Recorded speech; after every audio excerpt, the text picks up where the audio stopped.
이 고민이 생각보다 너무 많아요. 저희 센터장님도 진짜 다양한 상처와 사례가 있지 않습니까? 본인 수신 차단해. 피드백을 주는 사람을 공격자로 봐요. 센터장님? 내가 사진 한 장만? 이렇게 사진. 뭐 하신 거예요? set log라. set log. 되게 느끼하게 갑자기 받아보시죠. set log라고 하는 거는 그냥 순간을 촬영하는 거예요. 그래서 나랑 몇몇이 이렇게 같이 쉐어가 돼요. 그래서 저 사람은 지금 현재 이 순간에 뭐 하고 있는지 그 그림이 이렇게 딱딱 떠요. 저도 팀 멤버랑 같이 이제 점심 먹으면서 요즘은 재미난 일 없어? 여기서 물어보니까 요거예요 이러면서 이제 보여주는 거예요. 그래서 제가 나도 좀 껴줘 했는데 이제 그냥 서로 밥만 먹었던. 야, 역시나 조이는 현실 속에 굉장히 고군분투하는 훌륭한 리더입니다. 이런 노력 필요해요. 그 소통하는 것도 방식이니까 좀 서로의 소통 방식에 대해서 이해해 볼 필요가 있습니다. 그래서 오늘 주제는 젠지 세대들과 어떻게 소통해야 될까? 이 우리 리더분들을 만나면 이 고민이 생각보다 너무 많아요. 이게 뭐 성과관리 교육이나 평가 면담이나 뭐 저성과자 교육 뭐 등등등 뭐 신임 리더 교육을 가도 지세대와의 소통에 대한 고민은 꼭 나와요. 그래서 오늘 리더십 엣지에서는 딱 가장 어려워하는 세 가지 주제에 대해서 좀 솔루션을 드리고자 합니다. 첫 번째는 why라는 왜요? 이런 질문을 너무 많이 하는 친구들. 두 번째는 피드백입니다. 피드백을 줘야 할지 말아야 할지, 피드백을 주고 나면 왜 상처가 남는지, 도대체 지세대들한테는 어떻게 피드백을 줘야 되는지가 두 번째입니다. 마지막은 뚜루루루루루 전화를 안 받아요. 근데 여기서부터가 참 그 갭이 있는 거예요. 네. 또르르륵이라고 하죠. 그리고 핸드폰을 이렇게 하지 않아. 이렇게 하거든요. 그래서 친구들 이렇게 돌리지 않죠. 이렇게 다이얼 또르르륵. 여보세요? 네. 여보세요? 세 번째는 콜포비아. 전화를 안 받는 후배들. 어떻게 합니까? 열통 터집니다. 열통 터져. 옆자리인데 메신저로 이야기해요. 이렇게 고민을 토로하는 리더님들 많아요. 왜 이러는 거야? 아니 옆자리에서 그럼 빨리 가서 얘기하면 되잖아. 근데 더 심각한 건 진짜 전화를 안 받는다는 거야. 저 최근에 다녀온 과정에서는 리더님이 진짜 고민을 저한테 얘기했는데 본인 수신 차단했대. 오 마이 갓. 근데 메신저로는 돼. 그 진짜 그 전화를 안 받고 싶은 거야. 이분이 뭔가 잘못해서 그렇다기보다는 진짜 전화를 안 받고 싶어서 했을 가능성이 많습니다. 네. 근데 황당한 거죠. 아니, 리더님 입장에서는 그 상처받지. 그쵸. 상처. 스크래치 팍. 저 약간은 일방적인 액션이니까. 그래서 지금부터 이 세 가지 경우에 대해서 저희가 솔루션을 드려보도록 하겠습니다. 첫 번째입니다. 왜라는 질문을 너무 많이 해. 왜요? 왜? 그래요? 왜요? 왜? 어떤 생각이 들 것 같아요, 조이 센터장님? 뭘 왜야. 그냥 해. 근데 진짜 궁금한 거더라고. 제가 이야기를 해보니까 그 다음 스텝도 모르고 뒤에 히스토리도 모르니까 이게 링크가 안 되네. 링크 그들은. 그러니까 왜요라고 하는 질문이 저한테는 이거 하기 싫어요라고 들려요. 그래서 제가 우리 멤버들한테 왜요라는 말 대신에 다른 말 좀 해주면 안 될까 이렇게 제가 부탁했던 경험이 있어요. 그러니까 그 똑같은 워딩이라고 하더라도 서로가 해석하는 게 다르다는 거예요. 그러니까 저는 왜요라고 하면 하기 싫구나, 변명되려고 하나 이런 게 먼저 든다라는 거죠. 왜냐? 난 그런 걸 물어본 적이 없거든요. 근데 이제 이들은 어렸을 때부터 검색을 하면서 자랐던 세대인 거죠. 타당해야 되고 이유가 있어야 되고 뭔가가 정확해야지만 움직여지는 세대인 거예요. 그래서 과거에는 그냥 일을 시키면 하는 거였는데 지금은 좀 본인이 납득하고 이해되고 그 맥락을 이해하기 위한 질문이다 라고 리더님들이 해석해 주시면 좋을 것 같아요. G세대 분들의 특징 중에 하나가 이제 성장 욕구. 그다음에 본인이 주도적으로 무엇인가를 해내서 그것을 인정받고 싶어하는 욕구가 굉장히 크다라고 해요.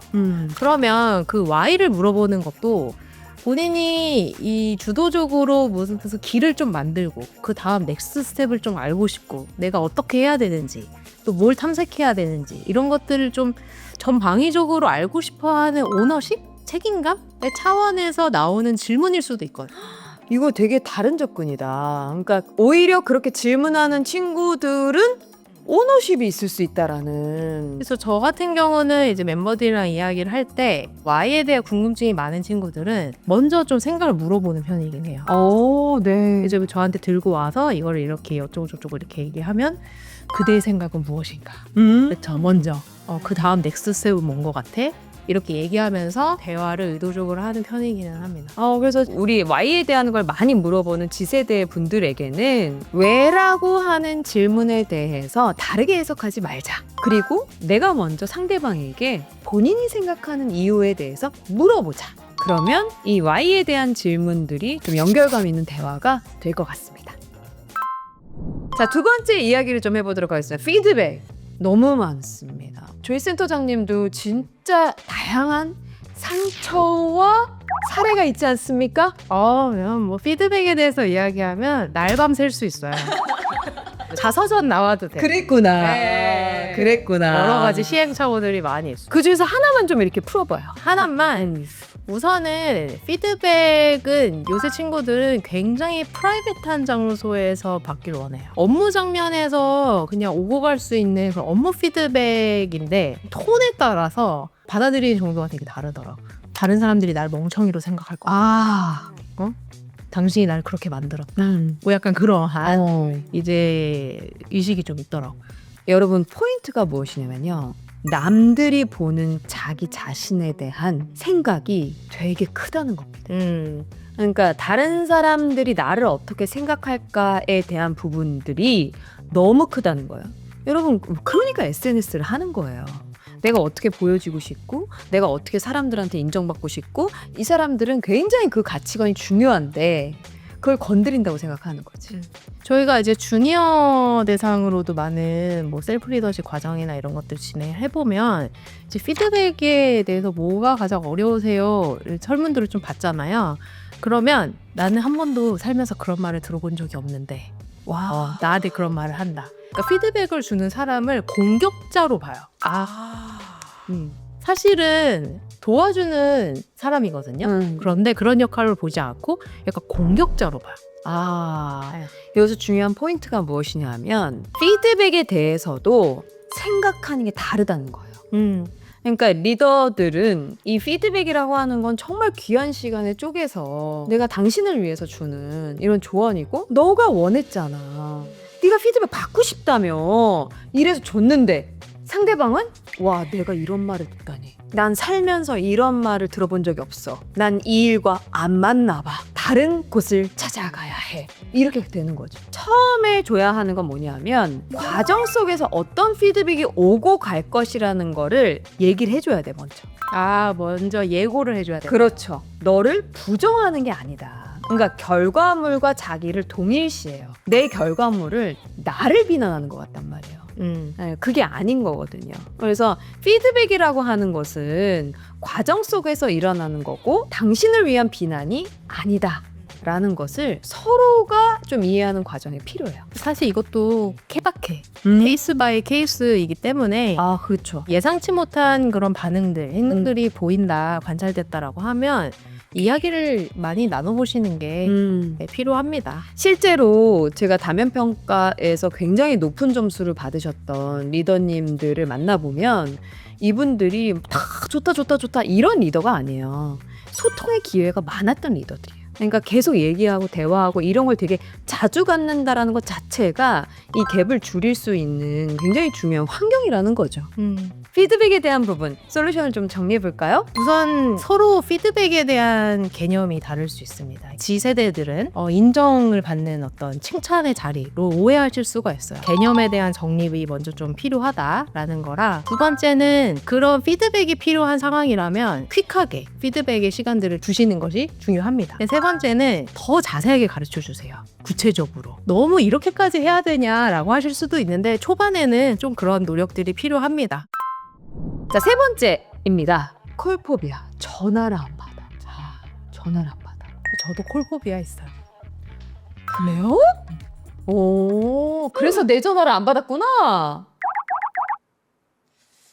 그렇지. 아침, 점심, 저녁은 아니에요, 저기요. 콜포비아 전화를 하는 게 왜 그렇게 어려울까요?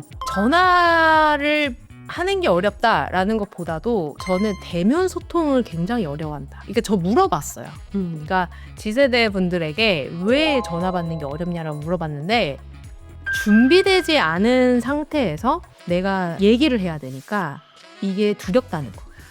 이게 요즘 Z세대들에 대한 논문에서 굉장히 많이 나오고 있는 부분이에요. 피드백은 빠르게 요청을 하고 본인이 대답할 때는 시간을 줬으면 좋겠다. 그러니까 전화 같은 거는 이제 업무 통화를 한다라고 하면 즉각 어떤 요구 사항들이 막 들어오잖아요. 그리고 요청 사항들이 막 들어오고 그러면 어떻게 반응을 해야 되는지, 내가 무엇을 해줄 수 있고 무엇은 해줄 수 없다라고 해야 되는지를 정리하는 시간이 그들에게 필요한 거죠. 이제 갑작스럽게 전화가 오면 너무 힘든 거지. 그렇죠. 근데 이사님은 전화 받거나 이럴 때 어려움 없으셨어요?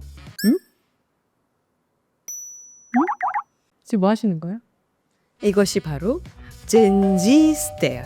우리나라뿐만 아니라 전 세계적으로 Z세대들의 특징인 젠지 스테어.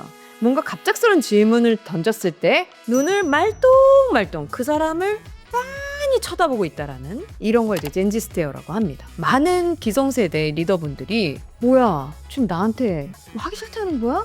잠깐 머무는 이 타이밍을 공격의 의미로 받아들여요. 근데 전혀 그런 게 아니에요. 그럼 뭐예요? 지금 우리가 얘기했던 거 콜포비아하고 똑같아. 생각하는 시간. 그래, 생각하는 시간이 필요해. 나 어떻게 반응해야 되지? 내가 여기서 웃어야 되나? 말아야 되나? 말을 해야 되나? 이게 바로 젠지 스테어라는 거야. 로딩 중. 그렇지. 나는 지금 로딩 중 이런 거지. 그러니까 같은 맥락이에요. 콜포비아라고 하는 거는 전화 자체가 힘든 게 아니라 바로 응답해야 되는 거. 빠르게 대답하는 거에 대한 스트레스. 이런 부분이 있다는 거야. 그럼 어떻게 해결해요? 우선은 G세대와의 소통을 유연하게 잘하고 싶으시다라고 하면 서로에게 맞는 소통 채널을 이용하는 게 맞아요. 그러니까 텍스트가 더 편하면 그렇게 소통하는 게 우선적으로는 필요합니다. 그리고 또 하나 뭐예요? 예고제. 전화해도 돼? 지금 나한테 전화 줄래? 나하고 지금 통화를 원하시는구나. 약간 준비. 이것도 되게 중요한 팁이에요. 젠지들이랑 같이 일하기 힘들어 라기보다도 시대가 변했다. 이 변화하는 시대에서 무엇이 좀 바뀌었고 어떻게 반응하고 우리도 어떻게 조율해야 되는지에 대한 특별한 스킬들을 좀 배워나가시는 게 중요할 것 같습니다. 여러분, 한 가지 방법만 있는 건 아니고요. 다양한 방법이 있습니다.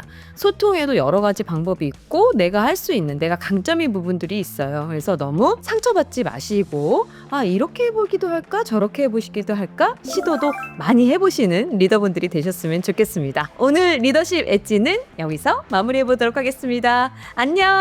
안녕. 다음에 또 만나요. 저하고 제시카도 지금도 별로 안 맞아요. 근데 우리는 소통을 많이 하죠. 그랬구나. 왜냐면 이사님이 아침, 점심, 저녁 자기 전에 계속 전화 오니까 그건 스토커지. 강제 소통? 스토커는 아닌데 약간 too much 토커?